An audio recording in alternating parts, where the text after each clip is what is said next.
Sejam bem-vindos ao Congresso Brasileiro de Saúde Integrativa e Espiritualidade Combraser 2022.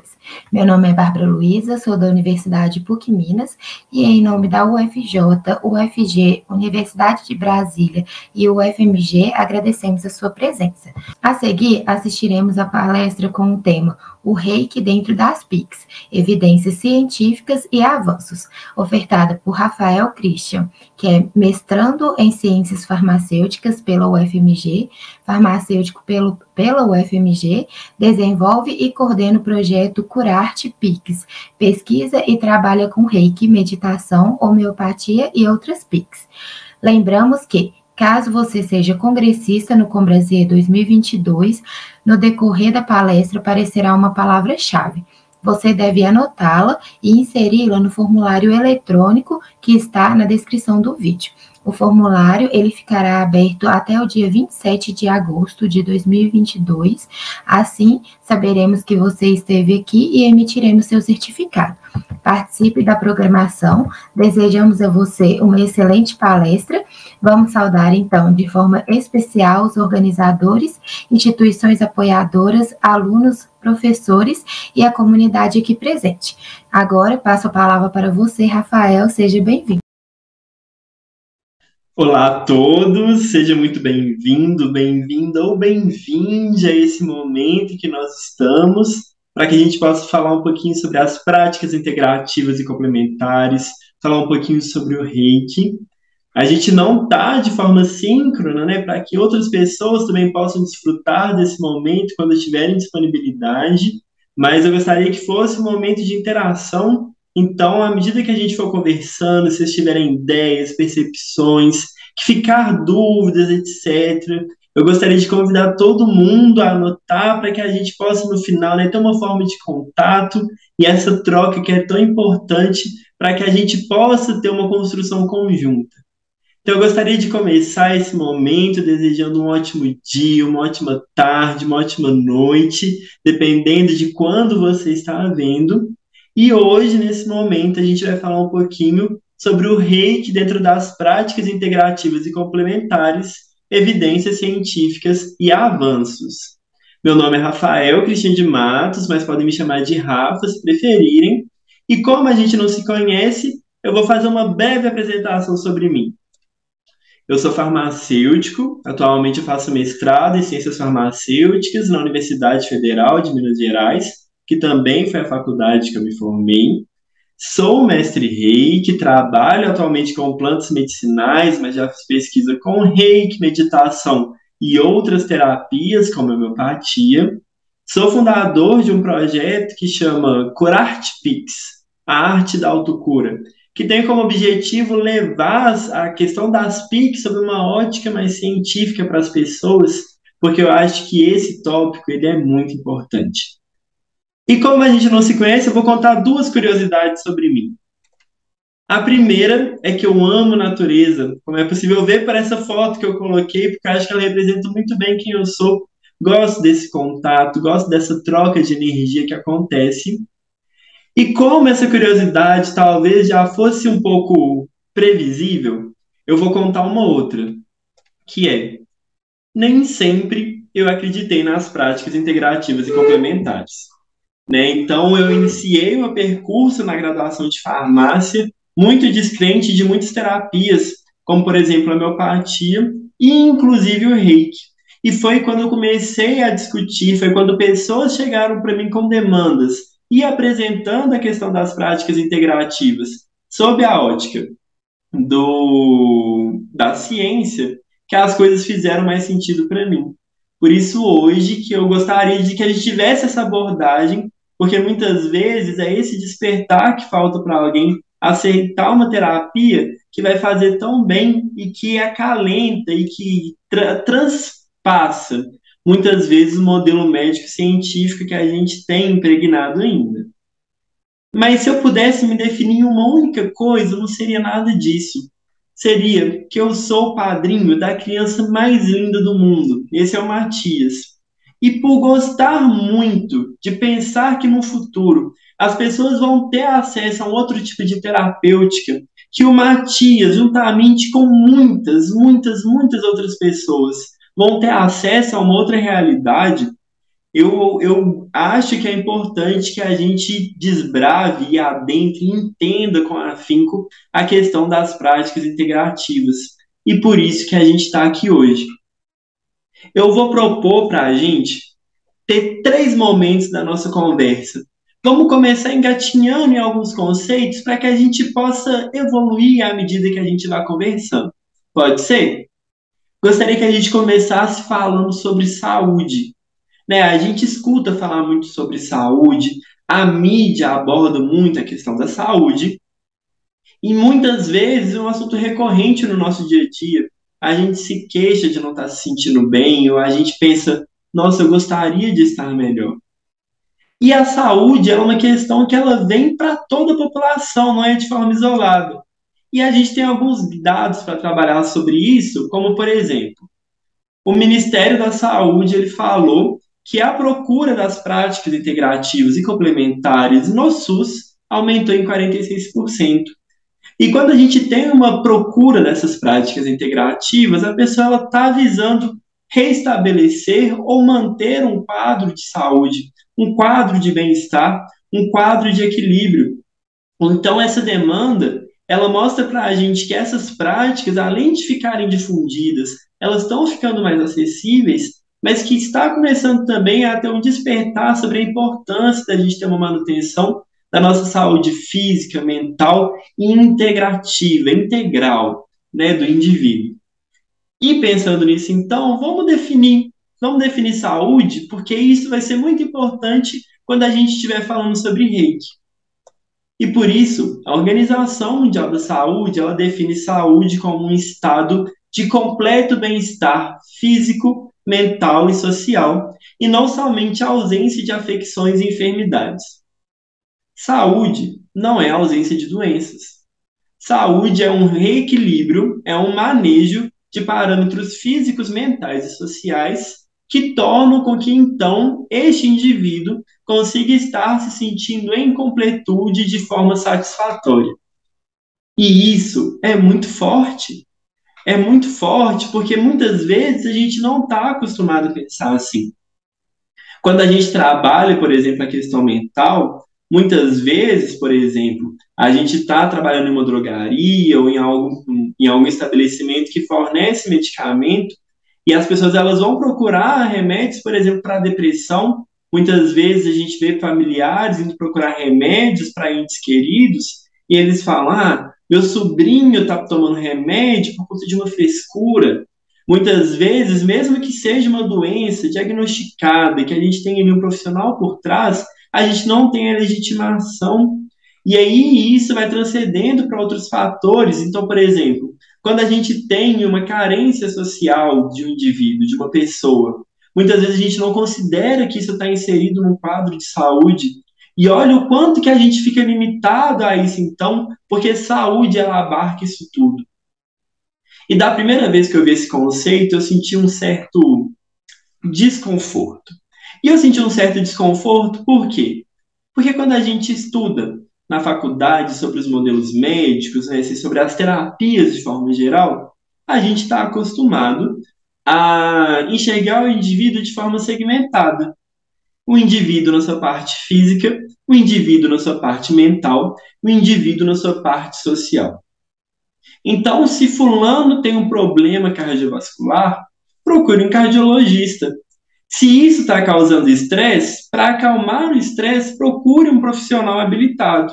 Mas a gente muitas vezes tem dificuldade de associar esses conhecimentos. Porque o que as práticas integrativas propõem para a gente é o que o conceito da Organização Mundial da Saúde ela fala. Que o indivíduo não é esse modelo linear e segmentado, mas sim um modelo de integralidade, um modelo integral. Agora, o indivíduo não é mais pequenas partes, o indivíduo é o todo, e a gente precisa trabalhar o todo de forma conjunta. E aí, quando a gente coloca assim nesse slide, por exemplo, né, essa pessoa, nesses 3 aspectos, facilmente a gente poderia trocar o protagonista que está aqui nesse momento. Isso porque nós temos um privilégio de ter o Sistema Único de Saúde, o SUS. E dentre as suas políticas, dentre as suas diretrizes e bases, o SUS tem 3 princípios muito importantes. A universalidade, que ele fala que o acesso à saúde, que o acesso do tratamento e da terapêutica deve ser a todos, independente de qualquer tipo de estigma, de crença, de ideologia, deve ser a todos. Tem o princípio da equidade, que visa diminuir a diferença que existe entre as pessoas. E existe o princípio da integralidade. O princípio que fala para a gente de que as coisas não funcionam de forma isolada, de que o indivíduo não é uma parte, ele é o todo, e assim satisfaz o conceito de saúde. Só que até a gente ter toda essa propagação desse conceito da integralidade, a gente teve um percurso. E eu vou ressaltar aqui para a gente 3 grandes marcos históricos que vão ser importantes para o nosso momento. Teve um marco histórico em 1978, onde aconteceu, na Organização das Nações Unidas, uma reunião onde teve a Declaração de Alma-Ata, que foi o primeiro momento assim, de grande impacto, onde a gente começou a discutir sobre a saúde integrativa e sobre a importância da gente olhar o indivíduo por todo. E nesse momento foi-se então aberto o primeiro olhar grande às PICs e incentivo para que os países abarcassem as PICs nas suas terapias. E daí a gente tem um pulo lá para 2006, onde aqui no Brasil a gente tem a aprovação da Política Nacional das Práticas Integrativas e Complementares, a PNPIC. E nesse momento, nosso território, ele começa então a abrir o olho de forma mais explícita para essas práticas. Ele começa a falar de forma aberta e a englobar no sistema único de saúde terapêuticas, como, por exemplo, a homeopatia e a acupuntura. Nesse primeiro momento, apenas 5 terapias, mas isso vai tomando grandes proporções, a população vai recebendo isso de braços abertos, e em 2017, a gente tem a portaria número 849, de 27 de março, onde se legitima muitas outras PICs. Então, a gente abre o leque terapêutico de terapias que estão no SUS. E dentre elas, a gente tem o Reiki. E já que a gente está falando sobre saúde, já conceituamos saúde, já entendemos sobre a importância do ser integral dentro da saúde, do SUS dentro desse contexto e como que a gente chegou até aqui, vamos falar um pouquinho sobre as práticas integrativas e complementares, as PICs. As PICs são tratamentos que utilizam recursos terapêuticos baseados em conhecimentos tradicionais voltados para prevenir diversas doenças. Então, são terapias tradicionais que são utilizadas que olham o indivíduo de forma holística. Né? É muito comum a gente ouvir essa palavra holística. De forma que a gente não dissocia essa questão física, emocional, social, energética, muitas vezes, em algumas terapias, como, por exemplo, no Reiki. Então, são essas práticas que vem abarcando. E quando a gente fala das PICs, na PNPIC, a gente tem um trecho muito importante que acho que vale a pena a gente ressaltar, que ele fala assim, que os sistemas das PICs, eles devem estimular os mecanismos naturais de prevenção de agravos e recuperação da saúde por meio de tecnologias que sejam eficazes e seguras. Então, tem que ser terapias que sejam seguras ao paciente, né, de forma lógica. Então, quando a gente estiver fazendo a terapia, o paciente ele tem que se sentir bem. O que o paciente vai ter de benefício tem que ser muito maior do que ele vai ter ou que teria, talvez, de malefício para que essa terapia seja aceita. É isso que o conceito de seguro quer dizer. Quer dizer que eu posso administrar sabendo que aquilo vai fazer bem ou que o mal que aquilo está sujeito é um risco que vale a pena correr. Muitas vezes a gente toma um medicamento e a gente sabe que a gente pode ter eventos adversos. Mas o benefício que está inserido ali é muito maior do que essa questão. Então, é um medicamento seguro. Se a gente tiver um dano muito maior do que um benefício, já para de ser seguro. Mas deve ser eficaz. Eficaz é ser real e ter efeito no contexto de vida prática. Né? Então, não é só ter efeito num cenário controlado, ele precisa ser difundido, e quando a gente chega na população, quando a gente chega no receptor dessa terapia, ela tem que ter ação. E para a gente conseguir ter esse veredito, para que a gente consiga dar um alicerce para o SUS e falar: SUS, faz sentido a gente ter o reiki. A portaria que você publicou, ela é lógica, ela vem de um racional teórico. A gente precisa estudar. E muitas vezes, para que a gente possa convencer as pessoas que vão virar e falar assim: Rafa, você realmente acredita em reiki? Realmente faz sentido? Para que a gente consiga chegar nessas pessoas, a gente precisa estudar para virar e falar: acredito. Acredito, porque como fala na PNP, que é uma prática que ela é eficaz e segura, então ela tem que estar acessível a todo mundo. Então agora que a gente já passou por pequenos conceitos, pequenos grandes conceitos iniciais, né, que são conceitos muito importantes, vou convidar a gente para dar uma evoluída, então, na nossa percepção. Já falamos sobre saúde, integralidade, questões holísticas de forma geral, e agora a gente vai aprofundar no reiki. O que é o reiki? Né? Não sei quem que está aqui assistindo a gente, talvez a gente tenha aqui mestres reikis, ou talvez a gente tenha aqui pessoas que estão tendo contato a primeira vez e nem imaginam como funciona esse processo. Então, o reiki, a palavra reiki é dividida em duas partes, no rei e no ki. O que é o divino? É uma questão maior. Não é um divino que está ligado a uma crença, a um credo, a uma questão pessoal, mas está ligado com algo maior do que a gente, com uma energia superior que está acima de tudo. Cada pessoa vai ter um nome para essa energia, talvez, vai direcionar de uma forma ou de outra, mas é uma questão maior. E o Ki é energia vital.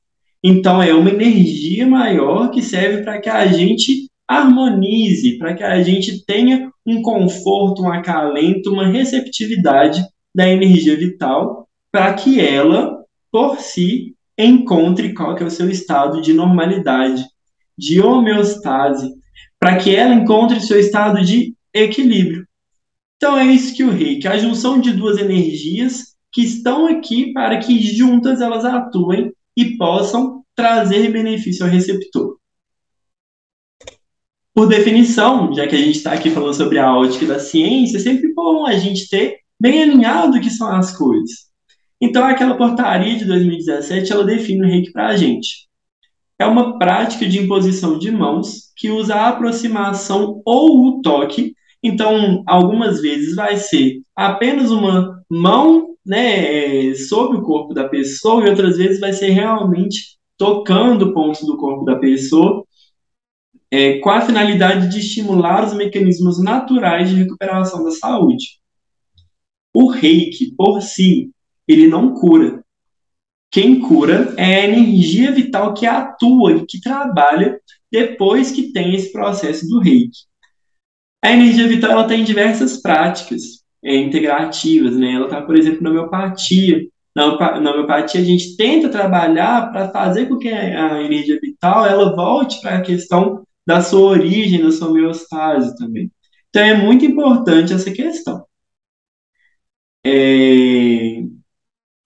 O reiki, tradicionalmente, ele tem alguns pontos de tratamento, então, quando está fazendo, a gente consegue padronizar alguns pontos e algumas vezes até um tempo que a gente vai ficar com essa mão emanada ou encostada, mas à medida que o reikiano ele vai tomando maturidade, ele vai conhecendo como que é a terapia, como que ele se conecta com essa energia, ele vai percebendo locais específicos que precisam de atenção.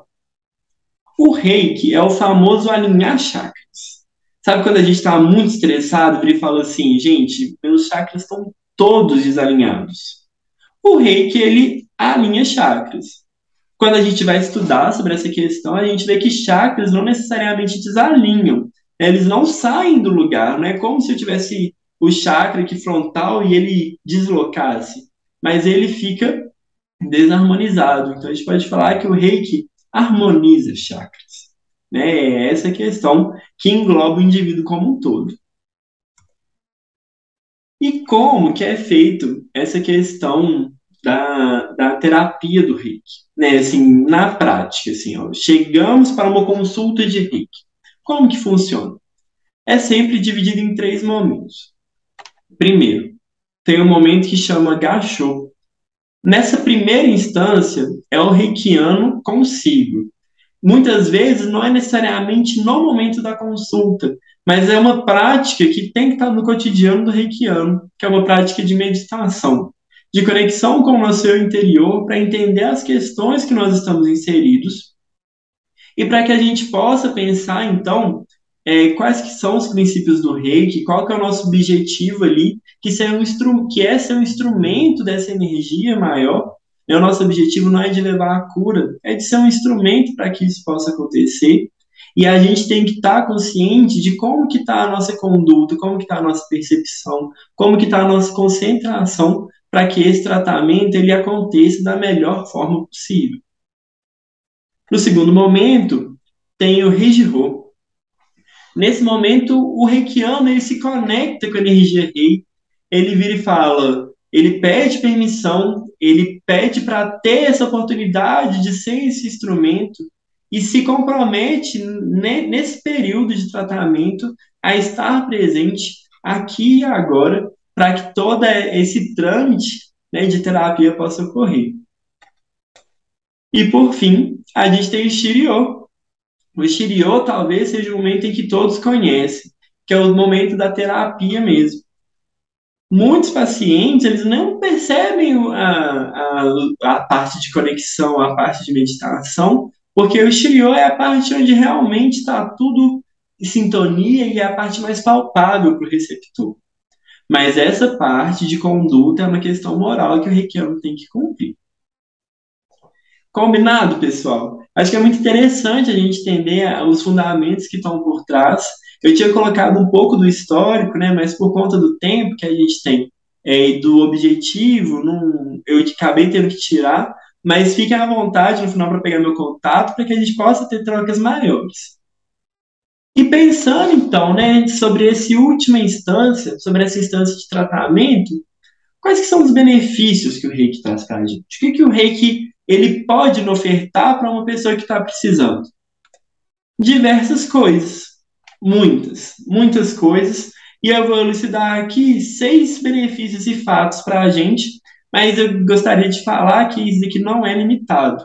Isso daqui é um leque de abrangência que pode ser muito e deve ser muito expandido. Então, o reiki ajuda na redução de estresse e de ansiedade, né? As práticas integrativas e complementares, elas funcionam muito bem de forma complementar uma à outra. Então, muitas vezes a gente vai ver pessoas associando o reiki com um momento de meditação e a gente vai ver a somatização do efeito dessas técnicas. Mas o reiki por si já é capaz de ter esse benefício. Melhora a qualidade de vida, por questões primárias e secundárias. Né? O processo de tratamento com reiki, ele faz com que a pessoa ela tenha um processo de autoconhecimento muito bacana. E é muito interessante quando se associa essa terapêutica, por exemplo, com a psicoterapia, né? Com o acompanhamento de um psicólogo, porque acaba que o receptor ele vai tendo links que ele pode usar na terapia para se conhecer mais. Então, melhora de forma direta, mas também, como ele reduz estresse, ansiedade e outras questões, também tem uma melhora por melhorar outros fatores. O reiki ajuda a aumentar o foco e a concentração. Né? É muito comum que chegue para a gente pessoas precisando de tratamento, por exemplo, em anos de vestibular, fala, Rafa, eu estou aqui porque eu sento para estudar e minha mente ela não para no livro. Eu leio uma vez, eu leio 2 vezes, eu leio 3 vezes e eu não consigo parar naquele momento. Ou então, Rafa, no meu dia a dia eu começo as coisas e eu não termino. E eu não termino porque eu estou tão ansioso que eu vou pegando, vou fazendo, e eu não consigo focar nem concentrar. E o reiki, ele vem sendo um bálsamo para essa questão de ajudar a pessoa a focar naquele momento ali presente. É muito estudado e é muito perceptível também como que o reiki ajuda a reduzir sintomas de depressão. Acho que é sempre importante a gente falar e ressaltar a questão de ser complementar. O objetivo do reiki não é virar para um paciente que ele está em tratamento e falar, olha, abandone seu tratamento porque eu vou ser a cura de todos os seus problemas. Mas posso te dar a mão e ir com você, talvez, em lugares que o outro tratamento não foi, enquanto ele te leva também para outros lugares que eu não vou conseguir ir. E uma coisa que é muito bacana da energia reiki é que ela não desgasta a energia do reikiano. Não é a energia do reikiano que está sendo direcionada à pessoa, né? Muitas pessoas têm essa impressão, pensa, nossa, mas você deve ficar super carregado depois de uma consulta. Mas isso não acontece porque não é nossa energia. Então a consulta ela acaba, a gente se desprende e acabou. E é muito importante a gente falar, porque muitas pessoas atrelam o reiki a religiões, credos, crenças, que ele não tem nenhuma conotação religiosa ou de credo. Então, de forma indiscriminada que ele pode ser utilizado, né? Não é para grupos seletos, é para toda a sociedade. E já que a gente já está falando sobre os benefícios e os fatos, eu gostaria de convidar todo mundo para que a gente entrasse agora, então, nas evidências. Né? Então, vamos dar uma alavancada nas nossas percepções para que a gente possa ver o que a ciência fala sobre isso. Quando a gente fala sobre o estudo científico, é muito importante que a gente observe algumas coisas, como, por exemplo, o rigor que aquele estudo foi conduzido. Muitas vezes a intenção do pesquisador é boa, mas as condições que ele está inserido não possibilitam que ele faça um estudo que dê para a gente realmente tirar conclusões e fatos e percepções claras. Muitas vezes, no começo, né, que a gente está começando a fazer ciência, a gente também não sabe muito bem como fazer de forma tão coesa e tão robusta. E muitas vezes, nem todos os estudos eles correspondem ao que deveria ser ideal. Mas existem diversos estudos e cada um é apropriado para uma aplicação. Alguns para que a gente tenha um senso crítico e pense, gente, fulano começou a estudar tal parâmetro, mas eu acho que ficaram algumas lacunas.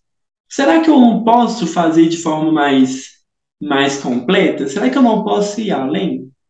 E outros já fornecem dados para a gente que a gente pensa e fala: caramba, foi muito bem feito esse estudo, ele tem um objetivo, ele tem uma metodologia bem construída, ele tem uma redação de resultados bem, bem explícito e bem direto. Então a gente precisa sempre que ver um tipo de estudo, olhar, interpretar e ver se a gente aceita ou se a gente deve questionar. A gente sempre deve questionar as coisas. É essa a premissa da ciência. Por quê? Como? Será?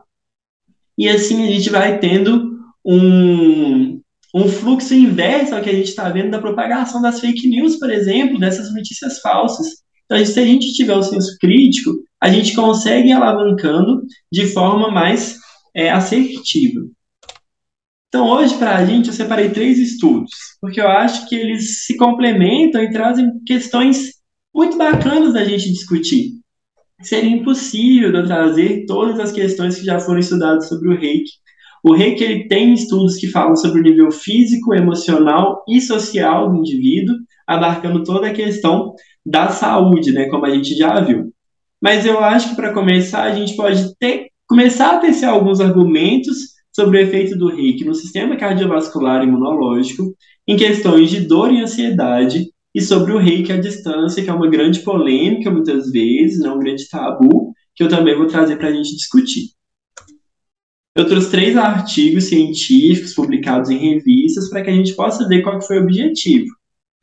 O primeiro chama Uma sessão de reiki em enfermeiras diagnosticadas com síndrome de Burnout tem efeitos benéficos sobre a concentração de IgA salivar e a pressão arterial. Vamos começar entendendo? Eu quero que todo mundo daqui consiga entender o que foi esse estudo. O que é o burnout? Ele é definido como uma reação negativa ao estresse crônico no trabalho. Ele se manifesta por questões de fadiga persistente, falta de energia, adoção de condutas de distanciamento afetivo, insensibilidade, indiferença, irritabilidade relacionada ao trabalho de forma ampla, além de um sentimento de ineficiência e baixa realização pessoal. É uma condição crônica do trabalho, muitas vezes, né, de trabalho excessivo, repetido, que muitas vezes o indivíduo está inserido e não consegue perceber. Um outro conceito que a gente precisa ter é sobre a IgA. IgA é uma espécie de anticorpo dominante no sistema imune de mucosa, como por exemplo na boca.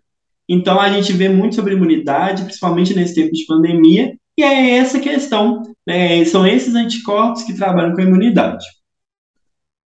E o objetivo desse estudo foi investigar se há efeitos imediatos sobre as IgAs, a pressão arterial e a alfa-amilase, que eu não vou entrar muito, porque eu acho que só com esses dois parâmetros a gente já consegue ter uma boa discussão, após a aplicação de uma sessão de reiki com duração de 30 minutos em enfermeiras que sofrem da síndrome de Bourne. Então, eles avaliaram um efeito agudo, momentâneo ali nas pessoas. Por que eles fizeram isso? Primeiro, que essa classe trabalhadora, né, a gente sabe das condições de trabalho, é extremamente acometida por essa síndrome. Segundo, que existe uma regulação do sistema imunológico, endócrino, do sistema nervoso central em relação a esse corpo-mente. Então, toda essa questão ela é coordenada de forma conjunta. E quando a gente consegue trabalhar o nível físico, emocional, a gente também tem melhoras em outros níveis, como, por exemplo, de imunidade. Então, eles quiseram ver também a associação desses parâmetros. E, por fim, uma coisa que é muito importante, que existe relato de uso de reiki por profissionais como autocuidado, e esse relato de uso também teve como relato que diminuiu a percepção da síndrome nesse tipo de trabalhador. Então, eles foram averiguar essa hipótese. Será que realmente tem diminuição? Será que realmente ajuda? Porque quando as pessoas estão na síndrome, né, numa síndrome de cansaço, etc., também tem piora da questão da imunidade. Então, seria um benefício completo ao indivíduo. Então, esse estudo foi feito com 18 participantes que foram diagnosticados. E esse estudo foi um ensaio clínico randomizado, duplo cego e placebo controlado com desenho cruzado. Falei grego agora, né? Mas é importante a gente discutir sobre isso, principalmente quando a gente viu em tempo de pandemia muitos estudos sendo feitos assim, e muitas vezes a ciência ela foi discutida entre pessoas que entendiam ciência, enquanto ela deveria ser para todo mundo. Vamos destrinchar essas questões? Foi um ensaio clínico randomizado. Isso quer dizer que os grupos que foram avaliados foram aleatórios. Não teve um viés de seleção. Eu não pensei, olha, eu vou colocar a Maria num grupo de tratamento porque eu acho que ela tem maior chance de melhorar. Não, foi completamente ao acaso. Duplo cego. O que isso quer dizer? Quer dizer que a pessoa não sabia se ela estava recebendo o tratamento propriamente dito ou se ela estava recebendo placebo. Ela estava ali recebendo uma imposição de mãos. Se era de um terapeuta ou de uma pessoa que não era habilitada no reiki, ela não sabia. E depois as amostras foram colhidas, né? Foi medida pressão arterial foi avaliada a questão da imunidade por meio da mucosa, exames laboratoriais. E as pessoas que fizeram esses exames também não sabiam se a pessoa tinha recebido reiki ou placebo, para que a gente diminua um viés de análise. Foi placebo controlado, então foi isso. Um grupo recebeu reiki, o outro grupo recebeu placebo. Como que é o placebo no caso de estudo de reiki? Imposição de mãos em pontos controlados, que já são combinados com o reikiano, por intervalo de tempo parecido.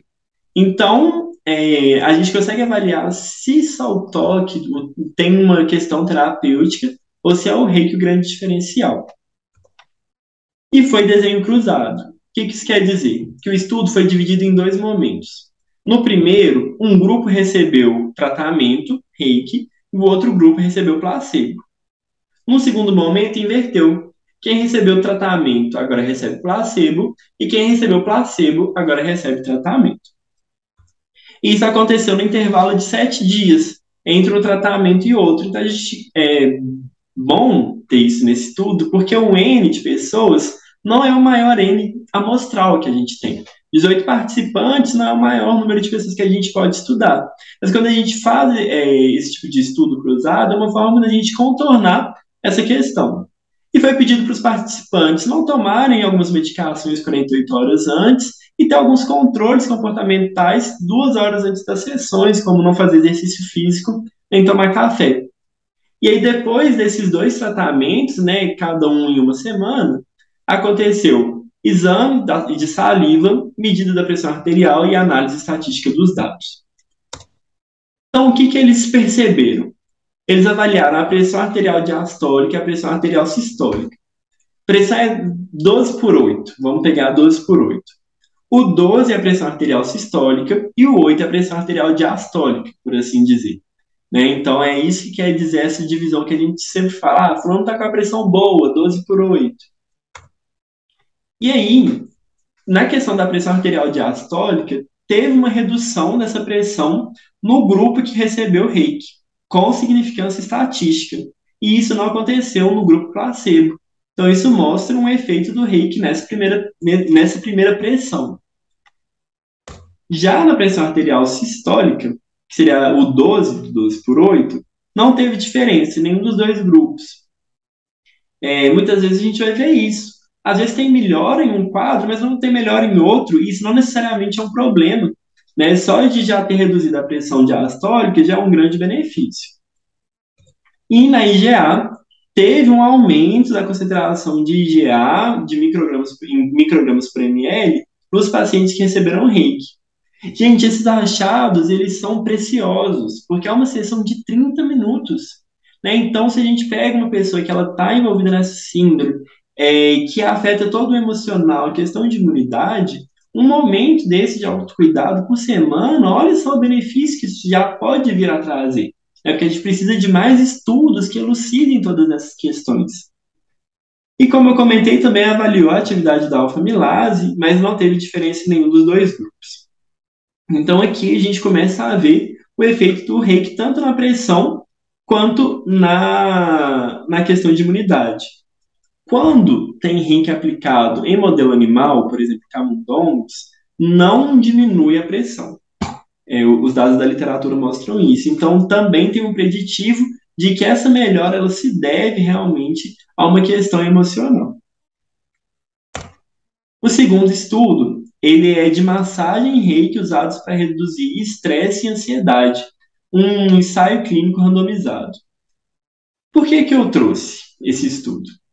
Porque o objetivo desse estudo foi avaliar a eficácia da massagem e do reiki na redução do estresse e da ansiedade em clientes de um instituto específico.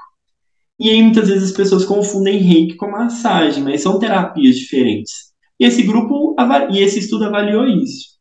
Então foram 3 grupos de tratamento que eles avaliaram essa questão de estresse e ansiedade. No primeiro grupo, foi realizado massagem mais um tempo de descanso. No segundo grupo, foi realizado massagem e reiki. E no terceiro grupo não teve intervenção. Então, eles conseguiram ver se só a massagem era efetiva, se teve uma melhora quando se associava a massagem e reiki, que permite a gente inferir que o reiki ele tem uma ação, ou se não, né? Então, aconteceram 8 sessões, 2 vezes por semana, somando um mês, em 122 pacientes, e foi um estudo randomizado, né? Um estudo aleatório, igual a gente já comentou. O que que acontece? Eles avaliaram os níveis de estresse e os níveis de ansiedade.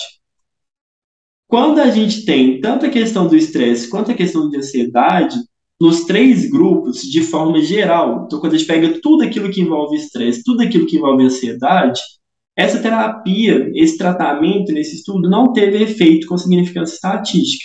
Então, teoricamente, nem a massagem, nem o reiki teriam efeito de forma generalizada, embora outros estudos mostrem o contrário. Mas eles tiveram achados super bacanas, porque eles destrincharam algumas variáveis, como, por exemplo, se sentir cansado, ter insônia, se sentir bravo. E quando a gente destrincha questões que mostram ansiedade e estresse, apenas o grupo que teve associação da massagem com o reiki teve efeito, que são todos esses que estão grifados de vermelho. Então, mostra que são terapias diferentes, porque senão um grupo só de massagem, com um grupo de massagem e reiki, teriam os mesmos resultados.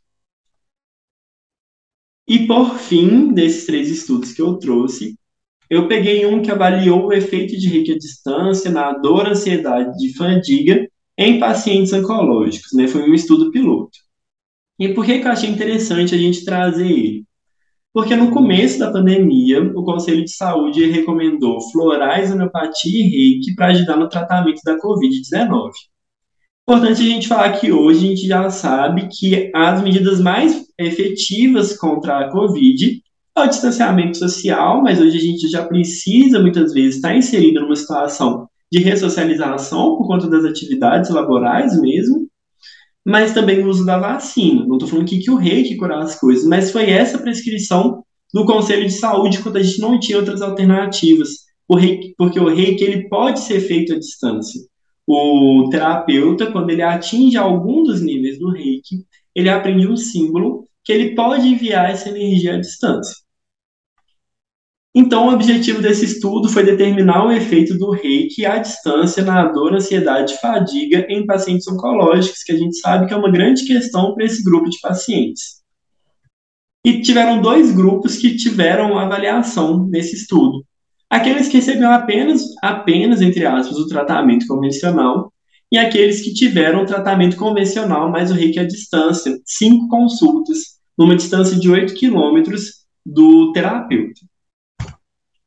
Quando a gente vê os resultados desse estudo, que são fantásticos para a gente levar para quem não acredita na terapia do reiki à distância, a gente tem que quando a gente pega a parte experimental, ou seja, quando a gente pega o grupo de pessoas que recebeu a terapia convencional mais o reiki, eles tiveram redução em questões de dor, estresse e fadiga.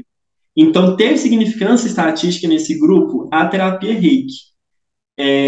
Quando a gente pega o grupo controle, a gente também vai ver que os resultados que foram encontrados também têm significância estatística. Ou seja, quando é medido o nível de dor, estresse e fadiga antes de toda essa questão da terapia e depois, existe uma correlação a esses fatos. Mas o que aconteceu? Enquanto na parte experimental de pessoas que receberam reiki à distância, a dor, estresse e a fadiga diminuíram entre antes de toda essa terapia e depois dessa terapia, no grupo controle aumentou. Então, depois de todas essas sessões de tratamento convencional, sem nenhum outro tipo de tratamento paliativo, teve piora dos sintomas. Então, mostrou também uma efetividade do reiki, não só de ter uma contenção da piora de sintomas, como melhorar essa percepção. Mas o estudo também deixa aberto para que novas pessoas investiguem essas questões. E por isso, eu gostaria de encerrar aqui perguntando, conclusão, quando a gente fala sobre ciência, a gente tem um caminho muito grande a ser percorrido e a gente precisa de novos estudos que sejam robustos, que sejam abrangentes, que tratem outras causas, que procurem motivos, que procurem justificativas. A gente precisa também de atualização constante para que a gente possa levar para os nossos pacientes, para quem é terapeuta também, ou para que nós, como pacientes, entendamos como funciona, ou apenas por curiosidade, para que a gente veja como estuda a alavanca. E a gente precisa divulgar toda essa questão científica, para que a gente tenha o fortalecimento dessas práticas integrativas que fazem tão bem. Para finalizar, eu gostaria de deixar uma frase, que é um poema filosófico do imperador Meiji, que fala que, por um momento parece tempestuosa, a seguir se acalma. A onda no oceano e a existência humana têm muito em comum. É uma frase que eu acho que ela serve de acalento para muitas questões quando a gente para realmente avaliar. Eu gostaria de agradecer imensamente a oportunidade da gente estar aqui agora falando sobre isso, sobre esse tema que me é tão caro e que eu acho tão importante e tão relevante que a gente tenha mais momentos de discussão, assim, para que a gente possa crescer junto. Espero que a gente tenha conseguido construir essa linha de raciocínio, desde conceito de saúde, entender o que é o reiki, entender alguns estudos e como que a gente pode perceber a melhora do reiki de forma científica, mas que eu também tenho conseguido plantar um pouquinho no coração de cada um o desejo de procurar outras referências, e por isso eu deixo aqui o Instagram da Curarte e o e-mail da Curarte, para todo mundo que quiser entrar em contato, para que a gente possa dialogar, ter uma troca. e talvez procurar mais referências, tem outros estudos de outras abrangências que eu posso encaminhar para quem quiser, mas se só digitar no Google assim, Reiki Estudos, ou no Google científico, Reiki Estudos, muita coisa vai aparecer. Deixe também o QR Code para quem quiser acessar as referências do estudo, então as notícias e esses 3 artigos que eu trouxe, eu acho que fica mais fácil para quem quiser copiar e acompanhar. E além de agradecer, eu gostaria de falar que eu estou à disposição para qualquer coisa, contem sempre comigo, contem com o Henk, e estamos juntos nessa, para que a gente possa ter uma ciência mais robusta, justificando e elucidando, propagando e levando a todos essa grande maravilha que é a saúde integral, que é a saúde holística. Um beijo, pessoal, um ótimo dia, uma ótima tarde, uma ótima noite para todo mundo.